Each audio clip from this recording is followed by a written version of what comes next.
Jika kamu suka video ini, jangan lupa beri like dan subscribe. Jangan lupa tanda lonceng. Pada pertemuan sebelumnya kita telah membahas jaringan apitel. Kali ini kita akan masuk jaringan berikut, yaitu jaringan ikat ataupun jaringan penunjang. Adapun fungsi jaringan pengikat yaitu mengikat atau menyambung antar jaringan, penyokong atau pembentuk struktur tubuh, penyimpan energi, pertahanan tubuh terhadap invasi penyakit, pelindung suatu organ dan transport cairan tubuh. Penyusun jaringan ikat. Ada dua bahan penyusun jaringan ikat. Yang pertama adalah bahan intersel atau disebut dengan matriks, dan yang kedua adalah sel-sel penyusun jaringan ikat. Yang pertama, matriks jaringan ikat. Nantinya ini tersusun atas dua. Yang pertama, substansi interamorfs atau yang tidak berbentuk, sifatnya berupa sol, gel, dan gel padat. Sol dan gel berperan dalam mempermudah difusi nutrisi dan zat buangan antara kapiler dengan sel, sedangkan gel padat berperan dalam membantu menyokong jaringan. Adapun komponen substansi interamorf berupa glikosaminoglikan atau asam mukopolisakarida dan glikoprotein. Glikosaminoglikan ada bersulfat kaya akan kondroitin sulfat dan ada yang tidak bersulfat kaya akan asam hyaluronat, sedangkan glikoprotein tersusun atas glukosa dan protein. Untuk glikosaminoglikan bersulfat, semakin banyak kondroitin sulfat maka matriks semakin kaku, contohnya nanti tulang rawan dan tulang keras. Sedangkan yang tidak bersulfat, semakin banyak asam hyaluronat maka matriks semakin lentur dan semakin banyak mengikat air, contohnya nanti pada cairan sinovial, pitrosomorfata, dan air tali pusat. Bagian kedua untuk matriks berupa substansi intersel fibrosa berupa serat, yakni serat elastik, kolagen, dan retikular. Ingat saja nanti kata ekor.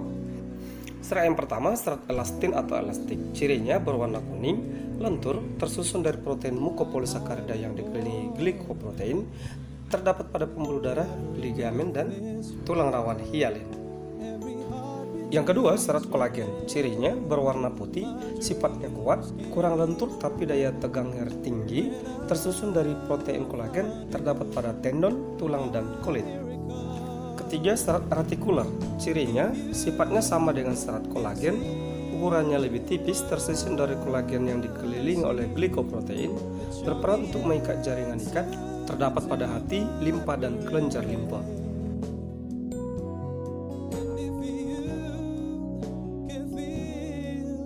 Yang kedua, sel-sel penyusun jaringan ikat. Nantinya ada 8. Cara cepat mengingat adalah Mas Adi mesan plastik, makan kue pisang, pigi-pigi.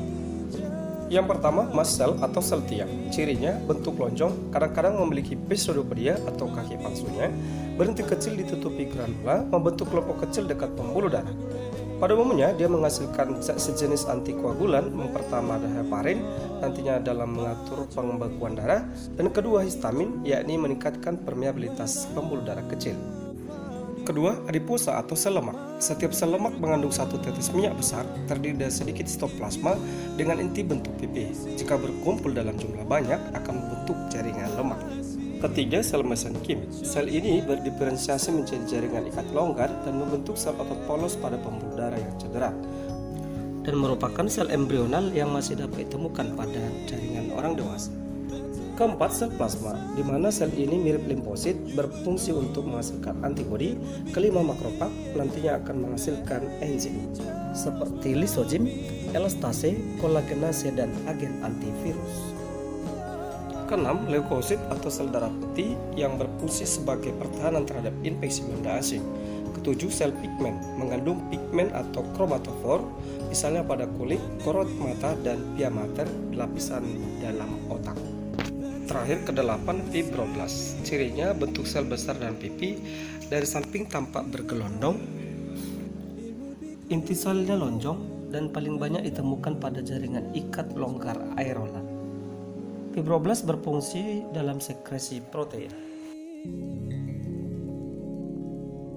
Jenis jaringan ikat dibagi 3. Yang pertama, jaringan ikat sejati, jaringan ikat cair, dan jaringan ikat penyokong.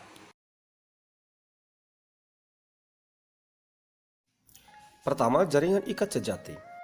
Lihat di sini, jaringan ikat sejati nanti dibagi menjadi 2. Pertama, jaringan ikat longgar, dan yang kedua, jaringan ikat padat. Nah, untuk jaringan ikat longgar dibagi lagi nanti menjadi 4.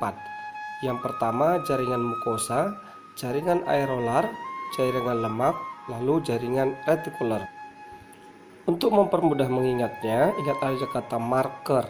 Berarti M itu mukosa, AR itu aerolar, K-nya itu adalah lemak, dan R-nya ini adalah retikular.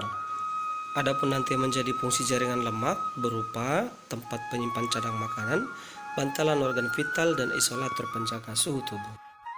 Kita lihat jaringan ikat padat.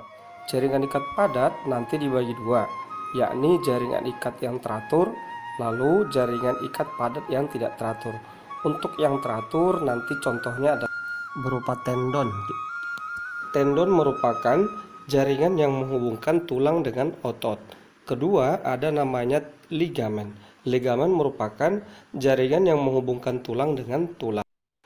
Dan yang ketiga, ada namanya aponeurosis, yaitu urat otot yang berbentuk lebar dan pipih. Berikut ini adalah anatomi jaringan ikat padat teratur. Spesifiknya adalah tendon dan ligamen.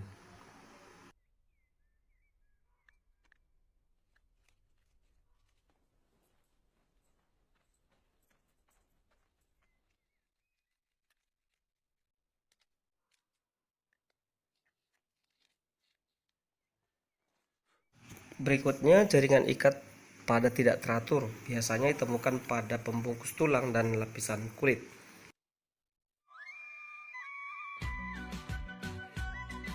Sementara itu untuk jaringan ikat padat tidak teratur, pertama ada fascia, yakni selaput pembungkus atau penyekat.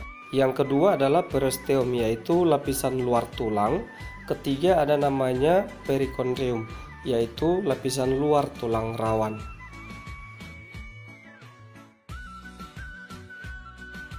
Kedua, jaringan ikat cair. Kita lihat jaringan ikat cair juga dibagi dua, ada berupa jaringan darah, lalu jaringan getah bening atau limfa. Untuk jaringan darah, nanti darah itu terbentuk dari plasma darah yang bersifat cair dan ada sel darah yang bersifat padat. Yang bersifat cair atau plasma darah, di dalamnya terdapat protein, umumnya ada asam amino, kemudian ada enzim-enzim, ada hormon, vitamin, dan mineral. Sedangkan yang berbentuk padatan atau sel darah berupa sel darah merah atau eritrosit, sel darah putih atau leukosit, dan keping darah atau trombosit. Kemudian untuk jaringan getah bening atau limfa, di mana organnya nanti ada berupa nodus limfa, kelenjar timus, kelenjar amandel limpa atau lien. Kemudian jaringan ikat penyokong dibagi dua, berupa jaringan tulang rawan atau kartilago dan jaringan tulang keras atau tulang sejati atau osteon. Untuk jaringan kartilago atau tulang rawan nanti dibagi tiga. Pertama ada tulang rawan hialin, kedua tulang rawan elastik, dan ketiga tulang rawan fibrosa.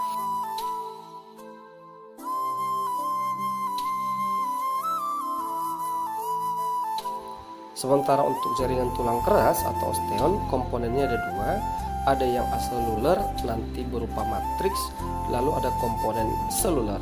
Di bagian 4 ada namanya osteoprogenitor, osteoblast, osteosit, dan osteoklas.